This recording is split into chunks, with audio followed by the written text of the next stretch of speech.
आपके सामने बोर्ड पर एक क्वेश्चन लिखा गया है, which is correct of the following. इसका दूसरा क्वेश्चन का पहलू यह हो सकता है, विच इज एमर्जेंट प्रॉपर्टीज। इससे पहले आपने defining property, non defining property पढ़ा। अब एक क्राइटेरिया यहां पर आ रहा है, emergent properties of living creature. आप लिख सकते हैं इसमें emergent properties of living creature, यहां ऐड कर लीजिएगा लिविंग क्रिएचर। और ये एनसीईआरटी किताब के पेज नंबर 5 के नीचे लिखा गया है। थोड़ी बातों सुनने के बाद आपको अजीब लगेगा, और अजीब क्यों लगेगा, प्राय लोग ये बोलते हैं कि मैंने 40 बच्चों का जो क्लास है, 40 स्टूडेंट्स का जो क्लास है, 1 स्टूडेंट, 2 स्टूडेंट, इस तरीके से 40 स्टूडेंट्स हैं। और ये 40 स्टूडेंट्स मिलकर के एक क्लासरूम बनाया, ठीक। तो क्लासरूम की जो प्रॉपर्टी है, क्लासरूम का जो प्रॉपर्टी होगा, क्या वो सारे बच्चे के प्रॉपर्टी होंगे?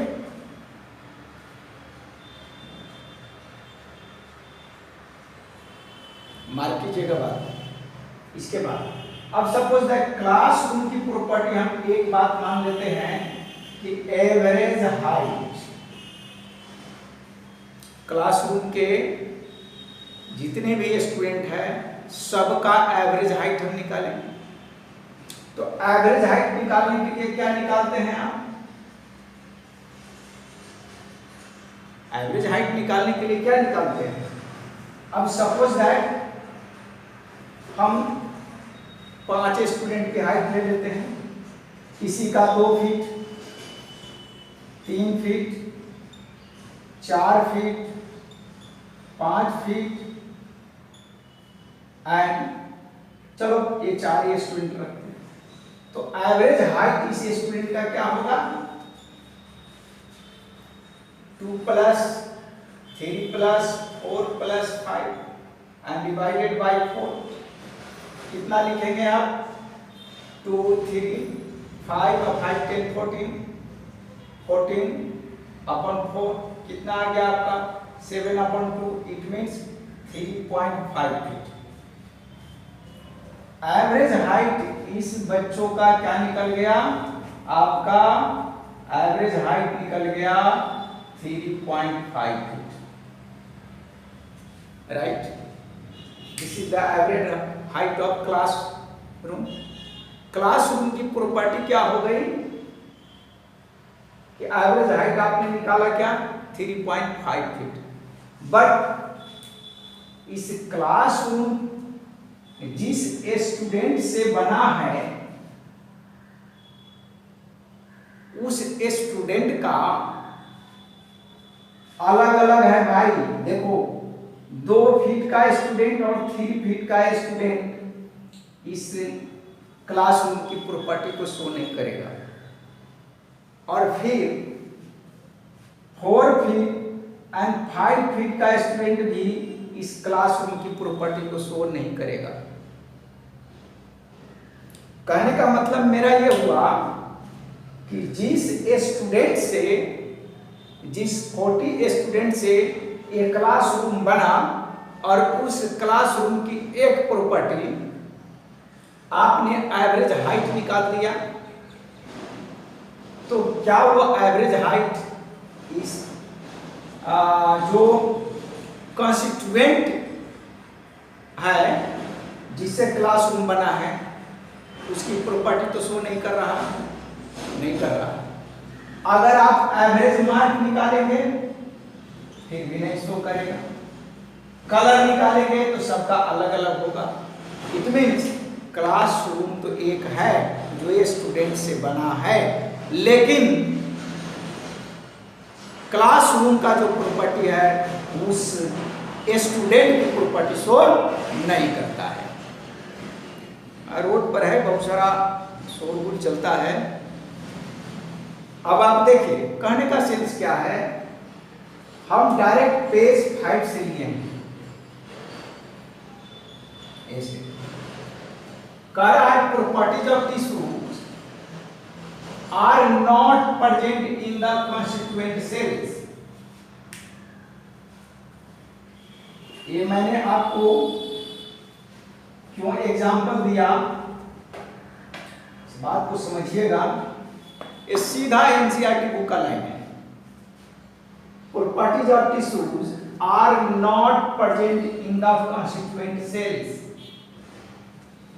Do you know there are so many number of cells combines to form a tissue? Combines to form tissue. एक टिश्यू बनाने में बहुत सारे सिमिलर सेल्स मिलकर के क्या बना देता है? सिमिलर सेल्स का कॉम्बिनेशन वो क्या बना देता है? टिश्यू बना देता है। तो कह रहा है कि properties of tissues are not present in the constituent cells. ये कॉन्स्टिट्यूएंट सेल में टिश्यू का प्रॉपर्टी नहीं होगा, but arise as a result of interaction among the constituent cells. But कहा, बट अराइज अ रिजल्ट, इसके परिणाम, किसके परिणाम स्वरूप? Interaction among the constituent cells. Constituent cells के इंटरैक्शन होगा, यानी कॉन्स्टिट्यूएंट सेल्स जो बना है, कॉन्स्टिट्यूएंट सेल्स का आपस में जो इंटरैक्शन होगा, उसी इंटरैक्शन के बेस पर टिश्यू अपना प्रॉपर्टी शो करेगा। लेकिन properties of tissue are not present in constituent cells। उसी तरीके से आपको मैंने बताया कि there are 40 students in your classroom, ठीक, और इसके एवरेज हाइट अगर आप निकालते तो 3.5 फीट आता है, बट 40 स्टूडेंट है, उसके अलग अलग हाइट्स हैं। बस, हालांकि स्टूडेंट से ही तो क्लासरूम बना है। तो आपको लिखा है यहां, but arise as a result of interaction among the constituent cells. ये कॉन्स्टिट्यूएंट सेल्स के इंटरैक्शन से ही यह टिश्यू बनी है, लेकिन टिश्यू की प्रॉपर्टी सेल में नहीं है, जबकि उसी से बनी। अच्छा, दूसरी बात कहा, properties of cellular organelles. Properties of cellular organelles are not present in the molecular constituents of the organelle. पहले तो सेलुलर ऑर्गेनेल्स का नाम समझिए कि ये ऑर्गेनेल्स है क्या। First of all you have to know about cellular organelles, right? तो cellular organelles थोड़ा अच्छा से लिख देता हूं भाई। cellular organelles, ये आपको कौन कौन हो गया? माइटोकॉन्ड्रिया नाम सुने होंगे, माइटोकॉन्ड्रिया। गोल्जी बॉडी का नाम सुने होंगे, 9th क्लास में पढ़े होंगे गोल्जी बॉडी। और एंडोप्लाज्मिक रेटिकुलम, इसमें दोनों आता है, एस और R, S E R, R E R. Nucleus है। बहुत सारे आपका सेल ऑर्गेनेल्स है, और ये सारे सेल ऑर्गेनेल्स क्या बनाता है? एक आपका सेल बनाएगा, जितने भी है सब मिलकर क्या बनाएगा, सेल। सेल में सब है, न्यूक्लियस है, माइटोकॉन्ड्रिया है, गोल्गी बॉडी है। आप सेल का डायग्राम 9th क्लास में पढ़े होंगे, लेकिन उनका कहना है properties of cellular organelles are not present in the molecular constituents of organelle। अब एक बात बताइए, ये माइटोकॉन्ड्रिया का आप देखेंगे तो माइटोकॉन्ड्रिया बना होगा किससे, लिपिड, प्रोटीन, गोल्गी बॉडी भी लिपिड, प्रोटीन, फैट से बना होगा, ये सारे बने होंगे। ये बात को समझना ग्राउंड लेवल पर जरूरी है, बातें समझिए। लेकिन कहा कि constituent of the cell organelle but arise result of interaction among the molecular component comprising the organelle. एक तो आपको मोलिकुलर कंपोनेंट नहीं समझ में आ रहा होगा, भाई हल्ला क्यों कर रहे हैं इस घर में, जाइए तो मैं टीच तो कर रहा हूँ। रात्रि में कुत्ता परेशान करता है और दिन में पक्षी परेशान करता है, दिन में तो रोड पर न जाने कितने ट्रक और बस चलता है। ये जो वर्ड है आपका मोलिकुलर कंपोनेंट, जिससे सेल बना। आप देखिए मोलिकुलर कंपोनेंट और सेल ऑर्गेनेली एंड सेल, ये तीन बात समझना है। अब इसको आप समझिए, कैसे समझेंगे। सपोज दैट कि एक रूम आप बना रहे हैं, तो घर ये बना रहे हैं, तो घर बनाने के लिए ब्रिक्स, ईंट चाहिए। तो चलिए ये आपका सेल है, इसको आप होम मान लीजिए या हाउस। ये हाउस बनाने में क्या क्या आपको लगा होगा, ब्रिक्स, ईंट, और ईंट को बनाने में क्या लगा होगा, सैंड। ईंट ऐसे ही सैंड से बना होगा, है मिट्टी से बना होगा, सॉइल। और सॉइल में क्या है, मोलिकुलर कंपोनेंट है, सोडियम, पोटेशियम, कौन क्लेसिल, क्या क्या है, बात समझिए।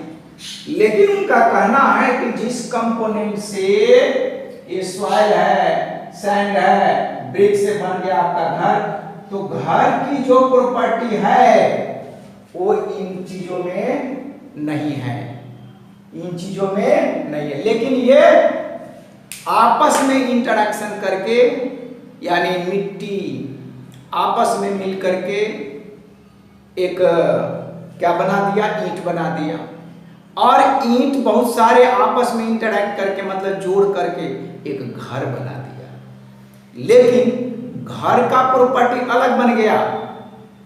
घर की प्रॉपर्टी में आप ईंट की प्रॉपर्टी नहीं जोड़ेंगे, घर की प्रॉपर्टी में आप सैंड और बालू की बात नहीं करेंगे। घर, हाउस का मीनिंग है कि वहां रहने लायक आपका जगह है, वहां पर खाना खाते हैं, पीते, आप शैडो पाते हैं, गर्मी से बचते हैं, धूप से बचते हैं, सर्दी से बचते हैं। These are the property of house.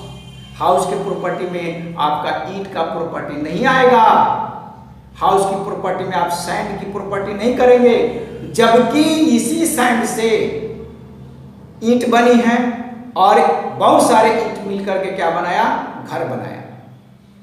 वही बात यहां पर है, कह रहा है सेल ऑर्गेनेल्स किन किन चीजों से बना होगा, तो आपके सेल ऑर्गेनेल्स यानी माइटोकॉन्ड्रिया किससे बना होगा, लिपिड और प्रोटीन से बना होगा। आपके गोल्गी बॉडी जो आपके सेल का है, लिपिड प्रोटीन से बना होगा। और उसमें आपको बहुत सारे मिनरल्स होंगे।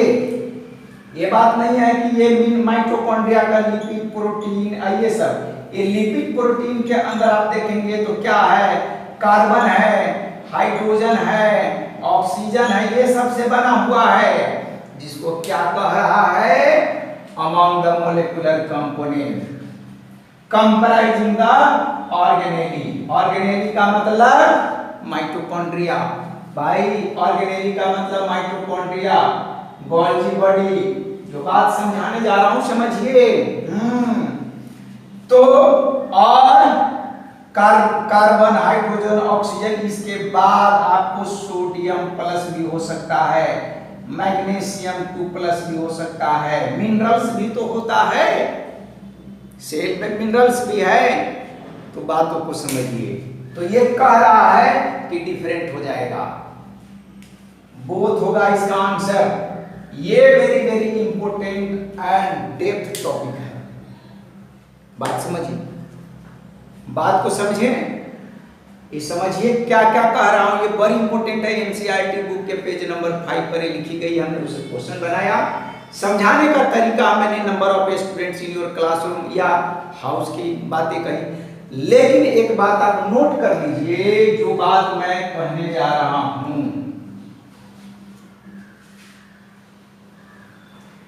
नोट, आपका ये आंसर जो है, ये स्टेटमेंट है, ये बदल जाएगा। बदलेगा क्या?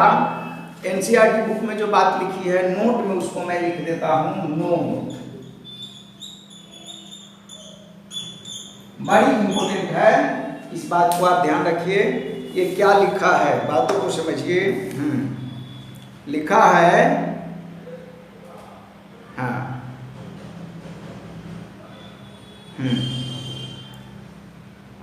these interaction result in the emergent properties at a higher level of organization. This phenomena is true in the hierarchy of organizational complexity at all level. क्या देखिए, ये जो प्रॉपर्टी है, अब these properties, above these properties, है ना, above these properties are true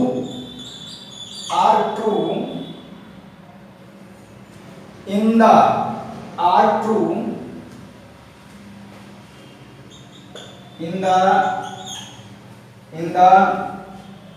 hierarchy of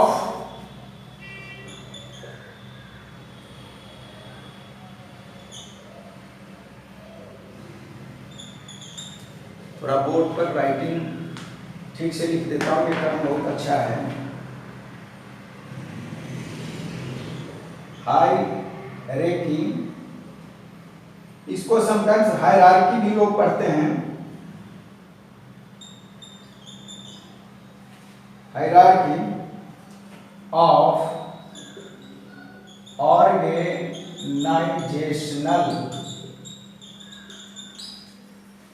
organizational complexity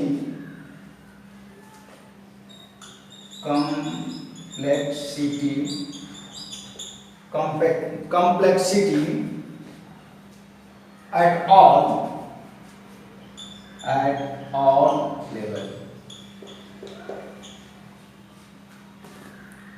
important बात है ये जो बात मैंने लिखा, हायरार्की ऑर्गेनाइजेशनल, बात को समझिए। ये सभी लेवल पर आपको लागू होगा। इसमें 2 लेवल बात बताई गई, एक तो क्या सेल से कंबाइन होकर टिश्यू वाली बात बताया, और दूसरा बात बताया कि वो जो सेल बना है, तो सेल ये तो आपका हायरार्की हो गया, ये टिश्यू ग्रेड ऑफ ऑर्गेनाइजेशन और ये सेलुलर ग्रेड ऑफ ऑर्गेनाइजेशन। लेकिन हायरार्की ऑफ ऑर्गेनाइजेशनल कॉम्प्लेक्सिटी कितना हो सकता है, तो थोड़ा सा बोर्ड पर मैं आपको मिटा करके समझा देता हूं।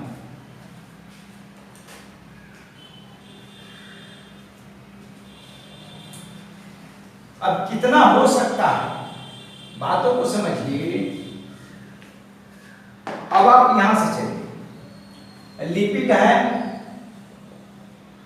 थोड़ा इससे भी पीछे से चलिए। कार्बन, हाइड्रोजन, ऑक्सीजन, नाइट्रोजन, ठीक है, राइट। और इसके बाद Mg2+ है, पोटेशियम प्लस है, सोडियम प्लस है, ये सभी मिलकर के क्या बनाएगा, सेल बनाएगा, सेल्स, राइट। और सेल्स फिर कंबाइन करके क्या बनाएगा, टिश्यू, टिश्यू के बाद क्या बनाएगा, ऑर्गन, ऑर्गन के बाद क्या बनेगा, ऑर्गन सिस्टम, और ऑर्गन सिस्टम के बाद क्या बनेगा, ऑर्गेनिज्म, ऑर्गेनिज्म, जिसको आप इंडिविजुअल भी बोलेंगे, इंडिविजुअल, इंडिविजुअल, राइट। ये हमारा हायरार्की ऑफ ऑर्गेनाइजेशनल कॉम्प्लेक्सिटी है। इस नोट वाली बात को मैं एक्सप्लेनेशन कर रहा हूं, बात को समझिएगा। अच्छा, अब आप समझिए, इसके बाद भी बनता है group of organism, group of organism, और इंडिविजुअल को क्या बोलेंगे, पॉपुलेशन, पॉपुलेशन, पॉपुलेशन बहुत सारे मिल जाएगा तो क्या बनेगा, कम्युनिटी, कम्युनिटी,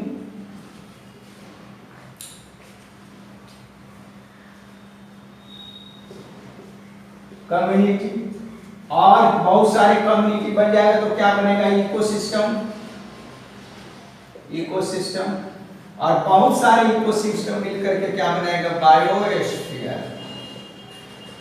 बस ये लास्ट है आपका।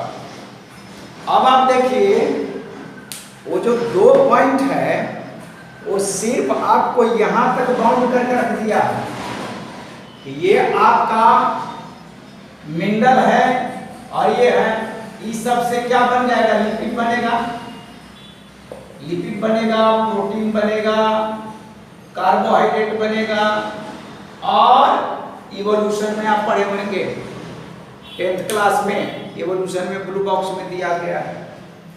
ये सारे मिल करके सेल बनाएगा,